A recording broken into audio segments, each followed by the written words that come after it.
saying a single word. By the way, welcome to Celebrity Hip Hop Showroom, where hip hop and celebrity drama never sleep. So hit that subscribe button so you never miss the mess. Let's get into it. That's how the last report began. No soft entrance, no easing into it, just straight intensity.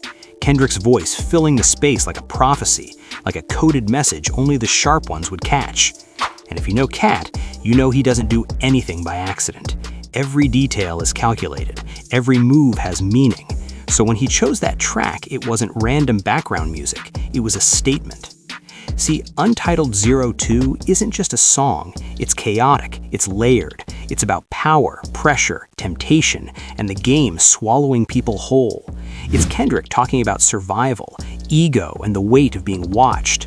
Now think about Katt Williams in 2026, a man who's been dragged through headlines, courtrooms, interviews, rumors, and industry whispers for decades. A man who's been called crazy, called reckless, called a genius, called a problem.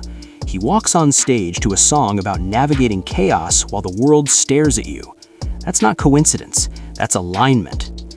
The beat rolled heavy, almost uncomfortable. Some people in the crowd were nodding, some were confused. A few probably didn't even recognize the song, but the energy, everybody felt that.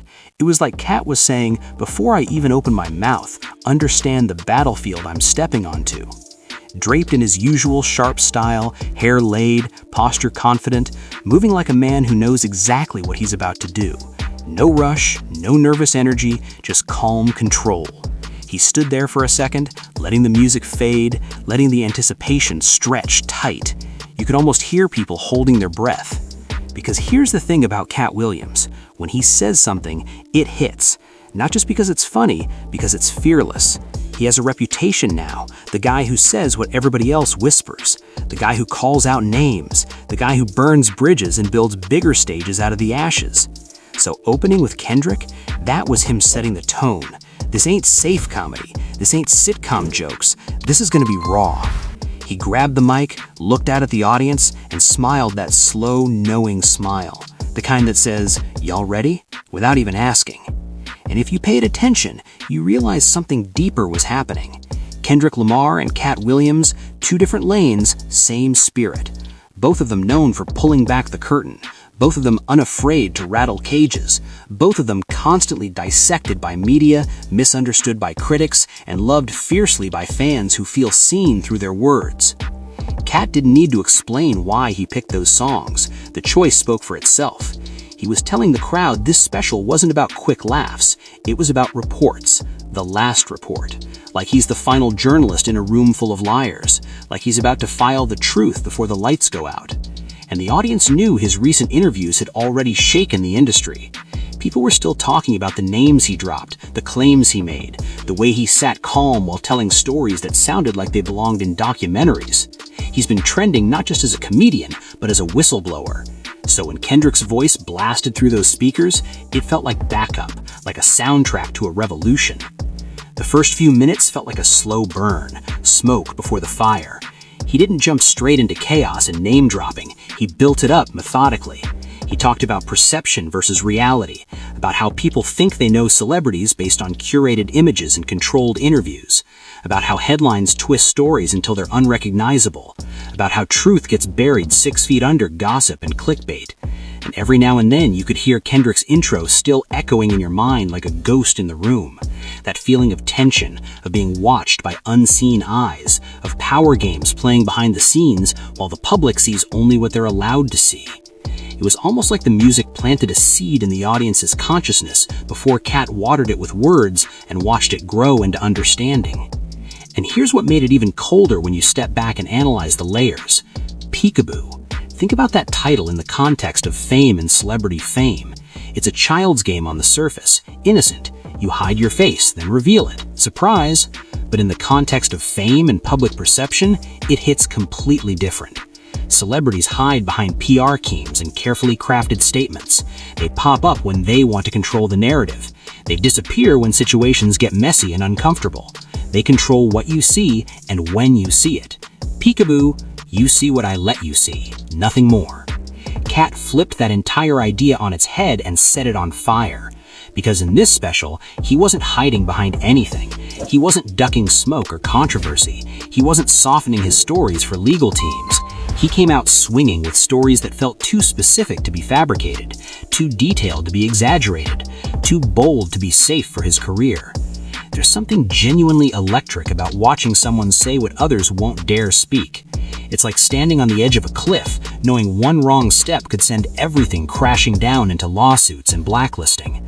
But instead of fear paralyzing you, there's pure adrenaline pumping through your veins. That's the rush of truth being spoken in a world built on comfortable lies. That's what The Last Report felt like from the very first second.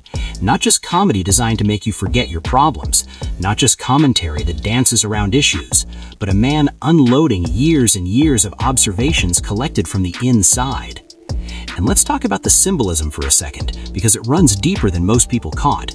Kendrick's untitled 02 talks about the crushing pressure of leadership, the suffocating weight of influence, the constant struggle to keep your soul intact in an industry specifically designed to feed souls and spit out shells. Katt has been in that machine for decades now. Hollywood studios, grimy comedy clubs, fancy award shows, interviews that go sideways, lawsuits that drain bank accounts, arrests that make headlines, comebacks that defy expectations. He's been chewed up and spit out more times than most people survive even once. Yet somehow he's still here, still sharp as ever, still relevant, still dangerous to the people who want silence. What made it even wilder was the timing of everything. Kendrick himself has been in headlines recently, shaking things up, reminding the world what real artistry looks like when it's not manufactured by algorithms. So Katt borrowing that energy in that cultural moment, that's cross-cultural alignment at its finest. That's two disruptors in completely different arenas moving with the exact same frequency. As the special went on, Katt started pulling at threads that made people visibly uncomfortable in their seats. He talked about loyalty in the industry being rarer than honesty in politics, about fake friendships that dissolve the second money gets involved, about how quickly people turn on you when your value drops. He didn't name drop every single time, but the hints were loud enough for anyone paying attention. The crowd would gasp audibly, then laugh nervously, then gasp again. It felt like group therapy mixed with a roast session mixed with an exposé. And every now and then you'd remember how this all started, with Kendrick's voice asking uncomfortable questions about power and control. Music sets the mood for everything that follows, and Katt understood that better than most comedians who just walk out to generic hype tracks. Instead of coming out to some upbeat party anthem that gets forgotten immediately, he chose something layered, something moody and intentional, something intellectual that made you think. That tells you he sees this special as more than jokes for entertainment value. He sees it as documentation, evidence, a record of what really happened. There were moments during the set where he slowed down deliberately, looked serious, almost reflective, like he was somewhere else, remembering something painful. That's where the Kendrick intro really hit hardest in retrospect, because beneath all the humor and the laughter, there was genuine weight pressing down. You could hear it in his tone when it shifted. This wasn't a man just chasing applause and Netflix specials. This was someone unloading burdens. And here's the twist that made it even more gripping to watch unfold. The crowd didn't just laugh because punchlines were funny or well-constructed. They laughed because it felt risky, like they were witnessing something that might trend worldwide tomorrow, something that might spark interviews on every platform, debates on every podcast, reaction videos from everyone with an opinion.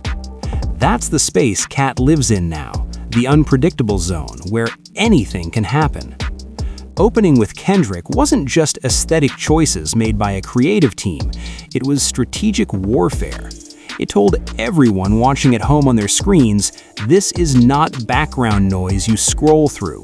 Pay attention or miss something important.